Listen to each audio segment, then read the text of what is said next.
بسم اللہ الرحمن الرحیم۔ السلام علیکم ورحمۃ اللہ وبرکاتہ۔ محترم سامعین، آج کی ویڈیو میں ہم آپ کو یہ بتائیں گے کہ حضور اکرم صلی اللہ علیہ وآلہ وسلم ہمیشہ سچ بولتے تھے۔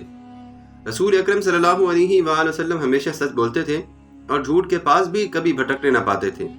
آپ کی زبان مبارک سے کبھی کوئی غلط بات سننے میں نہیں آئی، یہاں تک کہ مذاق میں بھی کوئی جھوٹی بات آپ صلی اللہ علیہ وآلہ وسلم کی زبان سے نہیں نکلتی تھی۔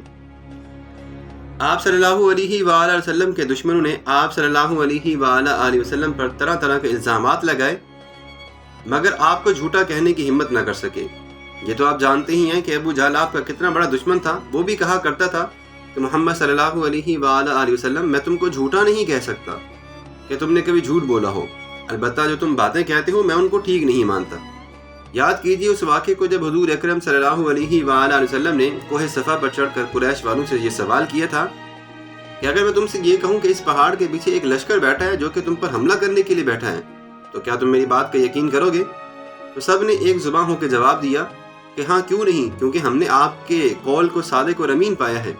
وہ بولے ہاں ہم ضرور یقین کریں گے، کیونکہ ہم نے نبی اکرم صلی اللہ علیہ وآلہ وسلم کی زبان مبارک سے ہمیشہ سچ ہی سنا ہے۔